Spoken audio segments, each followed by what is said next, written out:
একটা থিওরাম আলোচনা করব।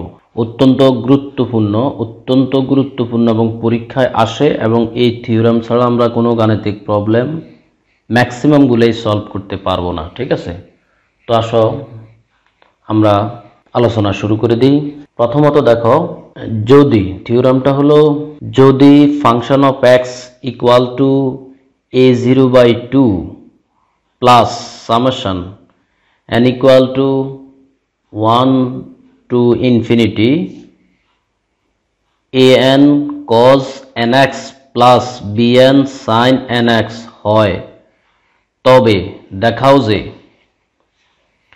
a not equal to 1/5 integration minus pi থেকে pi function of x dx। 2 নম্বরে বলছে an equal to 1/5 minus pi to plus pi function of x cos nx dx। 3 নম্বর বলছে bn সমান 1/pi integration minus pi to plus pi function of x sin x dx। এই কোশ্চেনটা অনেক সময় এইভাবেও আসে যে ফুরিয়ার কনস্ট্যান্ট গুলার মান নির্ণয় করো বা ফুরিয়ার কোএফিসিয়েন্ট সহগগুলার মান নির্ণয় করো। এগুলা a নট an bn এগুলা কিন্তু ফুরিয়ার কনস্ট্যান্ট। তো আর এটা কিন্তু ওই যে ত্রিকোণমিতিক সিরিজ। যাই হোক, এই হলো আমাদের প্রশ্নটা। আমরা এখন মূল আলোচনা শুরু করব। সুপ্রিয় শিক্ষার্থী, আমি একটা বিষয় অবগত করব। গত শীটে, দ্যাট মিনস আগের পর্বে আমি বলেছিলাম যে এই ইম্পর্ট্যান্ট সিরিজগুলা মুখস্থ করার জন্য যাতে আমাদের অঙ্ক করতে সহজ হয়। তো আশা করি তোমরা করে ফেলেছ। আজকে আমরা এই থিওরামটা সমাধান করব। এই থিওরামের আলোকে কিন্তু আমাদের অঙ্ক করতে হবে। ঠিক আছে, তো আমি প্রথমে যে কাজটা করছি, এখানে লিখছি প্রুফ গিভেন দ্যাট, মানে যে জিনিসটা আমার দেওয়া আছে function of x is equal to a0/2 plus summation n equal to 1 to infinity an cos nx plus bn sin nx, এই জিনিসটা আমার দেওয়া আছে। তো আমরা সেটাই লিখলাম। দেখো, আমি অত্যন্ত ধীরে স্থিরে ভেঙে ভেঙে বুঝিয়ে বলতেছি, অত্যন্ত মনোযোগ সহকারে যত্ন সহকারে লক্ষ্য করবে। প্রথমে আমরা 1 নাম্বারটা প্রমাণ করব। এই 1 নাম্বারটা এখানে লেখা আছে, now integrating both side of 1 with respect to, মানে w.r.2, এটার সংক্ষিপ্ত রূপ তোমরা জানো, বিস্তারিত হলো উইথ রেসপেক্ট টু, মানে সাপেক্ষে। কার সাপেক্ষে? এক্স এর সাপেক্ষে। Between the limit -pi to +pi then we get. এই কথার অর্থ হলো 1 নাম্বার সমীকরণকে এক্স এর সাপেক্ষে -pi থেকে +pi সীমার মধ্যে ইন্টিগ্রেশন করে পাই বোথ সাইড, উভয় পক্ষে। তাহলে দেখো এখানে যে কাজটা করছি, এই যে ফাংশন অফ এক্স, এখানে আমরা একটা খেয়াল করলে বুঝবা, একটা ইন্টিগ্রেশন চিহ্ন অ্যাড করছি। দেখো ফাংশন অফ এক্স, এখানে ফাংশন অফ এক্স ঠিক আছে, এই যে ইন্টিগ্রেশন চিহ্ন দিলাম -pi থেকে +pi, আর ইন্টিগ্রেশন চিহ্নের সাথে ডিএক্স অটোমেটিক চলে আসবে। এরপরে ডান পাশে a0/2, এটা কনস্ট্যান্ট ভ্যালু, এটা যেভাবে আছে সেভাবেই থাকবে। তো এটা ভিতরে রাখলেও কোনো সমস্যা ছিল না। ইন্টিগ্রেশন ওই যে -pi থেকে +pi সাথে ডিএক্স। সেম পরের পদেও সেম কাজটা করতে হবে। সামেশন, এখানে একটা কাজ করছে, কিন্তু এখানে যে ব্র্যাকেটটা ছিল, প্রথমে আমি ব্র্যাকেটটা এখানে আলাদা করে ফেলছি। ঠিক আছে, ব্র্যাকেটটা আলাদা করে ফেলছি। তো summation n equal to 1 to infinity an, এটা হলো কনস্ট্যান্ট ভ্যালু, এই জন্য এটাকে ইন্টিগ্রেশনের বাইরে রেখেছি। আবার ইন্টিগ্রেশন -pi থেকে +pi cos nx dx, এখানেও দিলাম সেম কাজটা, এখানেও করলাম। Summation n equal to 1 to infinity bn হলো কনস্ট্যান্ট, বাইরে রাখলাম। আবার ইন্টিগ্রেশন -pi থেকে pi sin nx dx। তাহলে আমরা আসলে কি করছি? আমরা আসলে তেমন কিছু করিনি। আমরা যে কাজটা করছি সেটা হলো 1 নং সমীকরণ উভয় পক্ষে আমরা ইন্টিগ্রেশন চিহ্নটা -π থেকে +π সীমার মধ্যে প্রয়োগ করছি। উভয় পক্ষে আমরা এরকম কাজ করতে পারি, ঠিক আছে। তো বাম পাশে আমার তেমন কোনো কাজ নাই। ডান পাশে দেখো, এখানে a0/2 কনস্ট্যান্ট, ইন্টিগ্রেশন dx তুমি জানো x, ইন্টিগ্রেশন dx হলো x, আপার লিমিট লোয়ার লিমিটটা আমরা থার্ড ব্র্যাকেট দিয়ে লিখে দিলাম, এটা হলো তোমাদের পুরনো পদ্ধতি, plus summation n = 1 to infinity an। দেখো -π থেকে +π cos nx dx, এটা সরাসরি ভ্যালু হলো 0। ওই যে আমাদের সাম ইম্পর্টেন্ট ইন্টিগ্রাল এর মান থেকে সরাসরি এটার মান 0। এমনিতে ক্যালকুলেশন করলেও 0 আসবে, তো দরকার নাই, আমরা এটা 0 ব্যবহার করে দিলাম। আবার এখানে summation n = 1 to infinity bn, integration -π to π sin nx dx এর মানও 0। তাহলে দেখো এই দুই পদ মিলে হয়ে গেল 0, 0টা না লিখলেও কোনো সমস্যা ছিল না। এই পাশে বাম পাশে যা আছে তাই।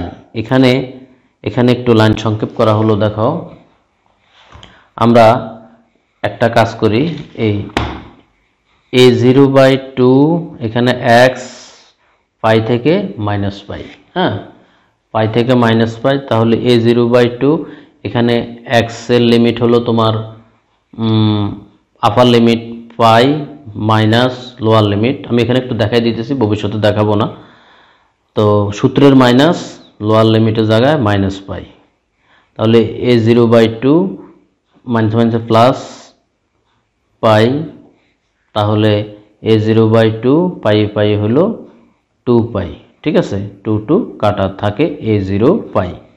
এই হলো সেই জিনিসটা হলো আমার এই a0π।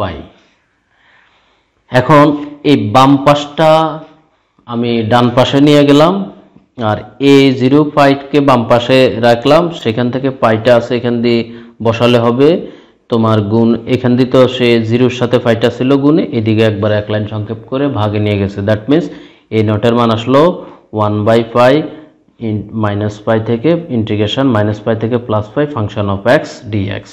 আশা করি প্রথম অংশটা বুঝতে পেরেছ। এবার আমরা এই দ্বিতীয় অংশ, তৃতীয় অংশ সেম নিয়মে ধারাবাহিকভাবে কমপ্লিট করব, ঠিক আছে। তো আসো দ্বিতীয় পার্টটা সেম ভাবে আমি লিখে রেখেছি, একইভাবে লিখছি again multiplying both side of 1 by, এবার কিন্তু cos nx টা সাথে দিয়ে দিছি। কি বলছে, again multiplying both side of 1 by cos nx and then integrating with respect to x between the limit -π and +π, -π থেকে +π সীমার মধ্যে আমরা এখন ইন্টিগ্রেশন করব আগের নিয়মে। আমি একটু সংক্ষেপে বোঝাচ্ছি, আগের নিয়মে ইন্টিগ্রেশন করব। তাহলে ওই যে দেখো আমি ওই অংশটা আবার একটু নিয়ে আসলাম বোঝার স্বার্থে। এখানে function of x cos nx dx, এখানেও লাগাবো ইন্টিগ্রেশন 0 থেকে π তোমার cos nx dx, এখানেও লাগাবো, এখানেও দিব, এখানেও দিব। তো দিলাম, দেখো 0 এই ওই আগে সিস্টেমে, এখানে আগে থেকে আমাদের যে কাজটা, এখানে একটা cos nx, দেখো এখানে আমাদের আগে থেকে একটা cos nx আছে, এই জন্য cos nx দ্বারা যখন আমরা প্রত্যেক পদের গুণ করব, এখানে হবে cos স্কয়ার nx, এখানে bn sin nx আছে, তার সাথে একটা cos nx ইন্টিগ্রেশন আপার লিমিট লোয়ার লিমিট তো আসবেই। তাহলে আমি একটু সংক্ষেপে বলে ফেলতেছি এই জায়গাটা। আচ্ছা, এটা যা আছে তা এখানে আমাদের ওই যে ইম্পর্টেন্ট সূত্র অনুযায়ী, ইন্টিগ্রেশন অনুযায়ী এটা সরাসরি ইন্টিগ্রেশন cos nx dx এর মান সরাসরি 0। আর এখানে তোমার সূত্র ব্যবহার হইল, কোন সূত্র তুমি জানো, an/2, এখানে একটা 2 দিলে, এখানে একটা হাফ দিলে, এখানে একটা 2 দেওয়া যায়, 2 cos স্কয়ার কি nx, cos square nx dx। আমি তোমার বোঝার সুবিধার্থে দেখো এখানে একটা 2 দিলে ভাগে একটা মানে একটা হাফ দিলে এখানে একটা 2 দেওয়া যায়, তো 2 cos square theta 1 plus cos 2 theta, এগুলো এই সূত্রগুলো তোমরা ইন্টারে পড়ে ফেলেছো। 1 প্লাস cos 2 থিটা, থিটা বলতে nx dx, আর সরাসরি এই মানটা 0, ওই যে মুখস্থ -π to π cos nx sin nx dx, সরাসরি 0। ঠিক আছে, এবার আসো বাম্পার যা আছে তা, এখানে an/2 ইন্টিগ্রেশন -π থেকে π dx প্লাস an/2, এখানে জাস্ট ইন্টিগ্রেশনটা আলাদা করে দিলাম 1 এই an/2 1 dx দিয়া এটাকে লিখলাম, আবার an/2 cos 2 nx দিয়ে এটাকে আবার আলাদা লিখলাম। সোজা কথা হলো এই ইন্টিগ্রেশনটা আমরা সেপারেট করে দিয়েছি, ব্র্যাকেট উঠাই দিলাম।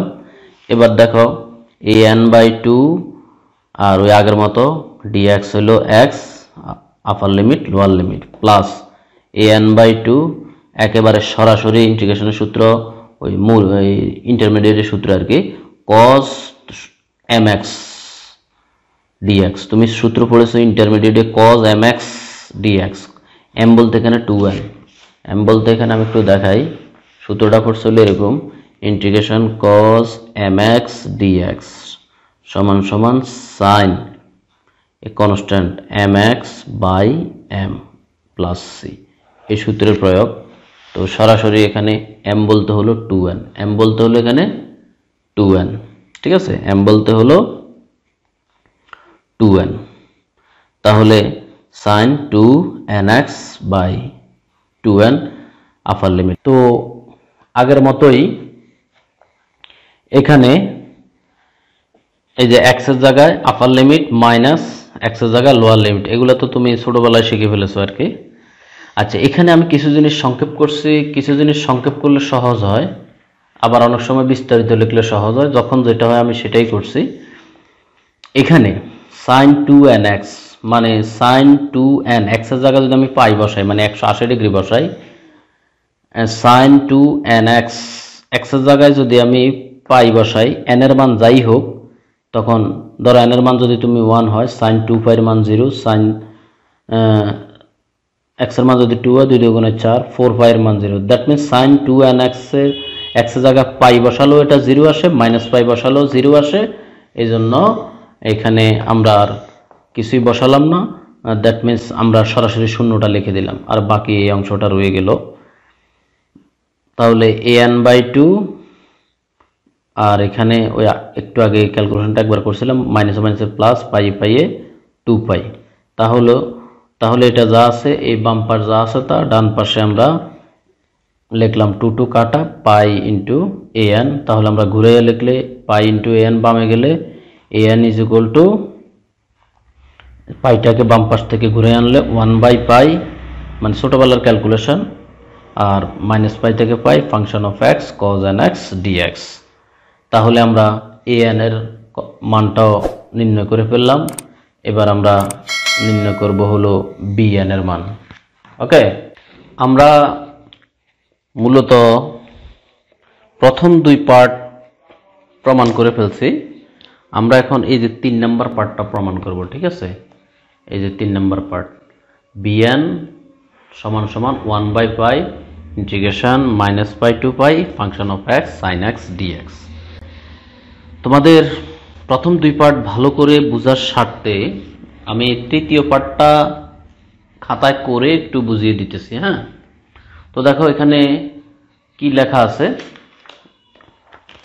এখানে লেখা আছে যে ফার্দার মানে অ্যাগেইন, এটার মানে বোঝাচ্ছে যে আবার মাল্টিপ্লাইং বোথ সাইড অফ 1 বলতে আসলে আমরা কোনটাকে বুঝতেছি, বারবার আমি যে বলতেছি 1 বলতে আমরা এই যে প্রথম এই সমীকরণটার কথা বলতেছি। ঠিক আছে, এই সমীকরণটাকে আমরা 1 বলতে বারবার এই সমীকরণটাকে বোঝাচ্ছি এই 1 তাহলে further multiplying both side of 1 by sin x and then integrating with respect to x। এই জিনিসটা আমি একটু ক্লিয়ার করার জন্য এই তৃতীয় পার্টটা একটু আবার দেখাইতেছি।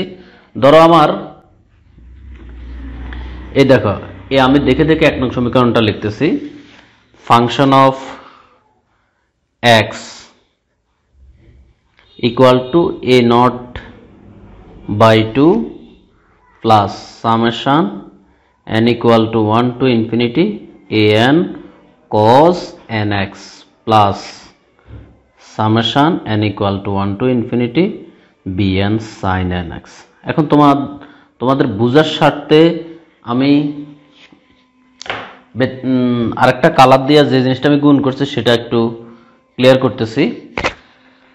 তো দেখো আমরা যে কাজটা করছি সেটা হলো ফার্দার মাল্টিপ্লাইং। কত দ্বারা গুণ করব? এই যে function of x K, function of x তো আছেই, হ্যাঁ ফাংশন অফ এক্স তো আছেই, আমরা গুণ করতেছি সাইন এন এক্স। এই সমীকরণটাকে করতেছি, মানে এটাই আমার প্রথমে আছে, এটাই হলো আমার 1 নং সমীকরণ।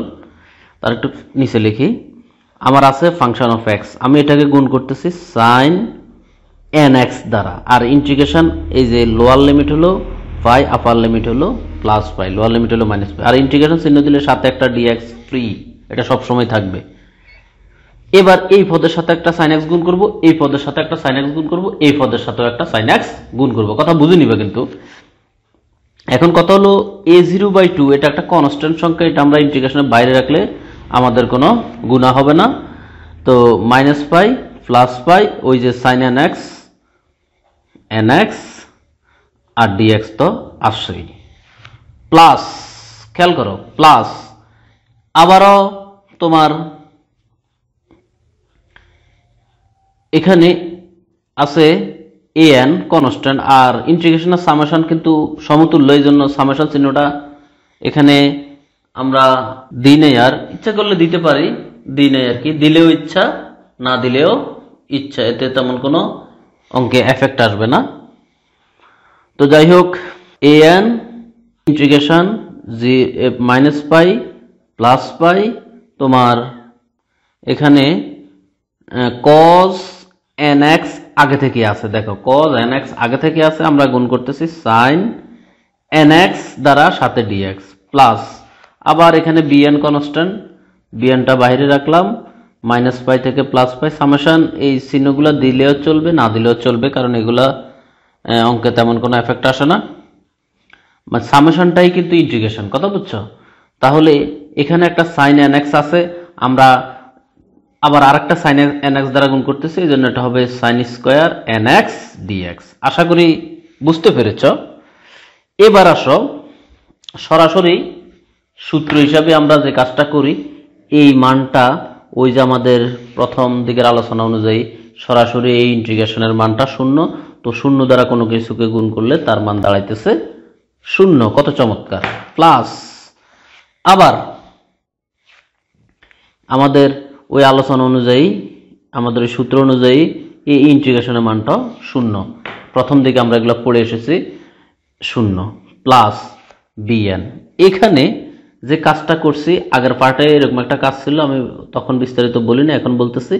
ধরো তোমরা এই ইন্টার ফার্স্ট ইয়ার বা অনার্স ফার্স্ট ইয়ারের ক্যালকুলাস এগুলো করছো, হাফ মাইনাস পাই থেকে পাই, এই সাইন স্কয়ার nx আমরা লিখতে পারি 2, এখানে যেহেতু হাফ দিলাম এখানে 2 sin square nx dx।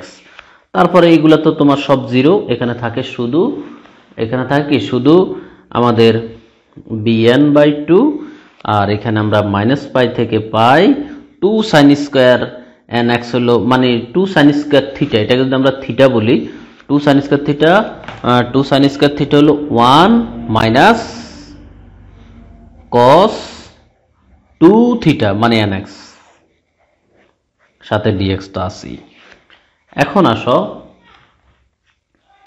bn/2 1 dx, এখন আমরা সরাসরি ইন্টিগ্রেশনটা করে ফেলি। 1 dx হলো x মাইনাস cos, এটাকে যদি m বলি cos mx, cos integration cos mx integration cos mx, তাহলে এখানে আসতেছে কত? ইন্টিগ্রেশন cos mx এখানে আসতেছে sin mx বাই 2n। এখন এখানে আমাদের যা আছে তাই। এখন এখানে আমার শীটে আছে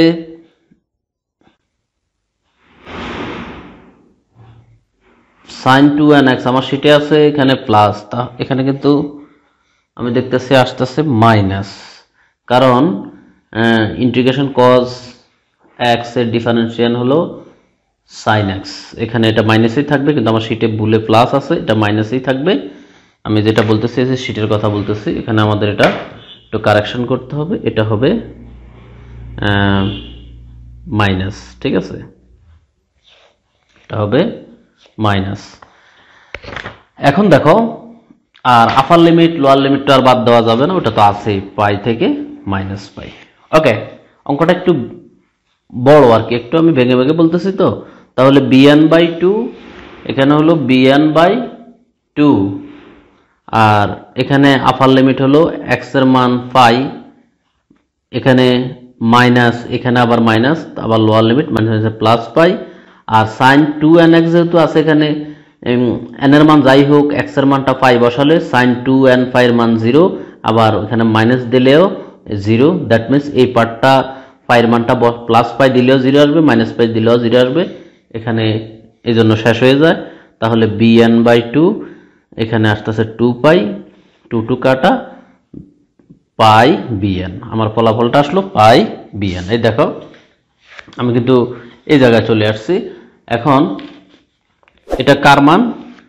এই পাশে যে অংশটা কিন্তু আগে থেকে ছিল সেটা কিন্তু আছে, তার মানে এত ইজ ইকুয়াল টু এত। আমরা যে এখন ঘুরে লিখি, আমাদের যেহেতু bn এর মানটাই দরকার, তো bn ইজ ইকুয়াল টু এই যে পাইটাকে মনে মনে এই অংশটাকে এই পাশে ধরে, এই অংশটাকে এই পাশে ধরে, বাম পাশের পাই ডানে গেল 1/পাই শুড। আশা করি বুঝতে পেরেছ। দেখো, যদিও অঙ্কটা বড়, এটা কিন্তু সবসময় পরীক্ষায় আসে এবং শিখতে হবে ভালোভাবে। আর আজকে আমরা যে এখন যে ক্যালকুলেশনগুলো করলাম, এরকম ক্যালকুলেশন আমাদের সামনের দিকেও থাকবে। তারপরেও কোনো প্রশ্ন থাকলে অবশ্যই জানাবে। তো আমরা এখন মূলত কমপ্লিট করলাম হলো ফুরিয়ার সিরিজ থেকে যে ফুরিয়ার কোএফিসিয়েন্টগুলো আছে সেগুলোর মান আমরা কিভাবে বের করি, বা সেগুলোর মানটা যত আসে আমরা সেটা প্রমাণ করে দেখালাম। এই হলো আমাদের ফুরিয়ার সিরিজের ফুরিয়ার কোএফিসিয়েন্ট নির্ণয়। ওকে, সবাইকে অনেক অনেক ধন্যবাদ।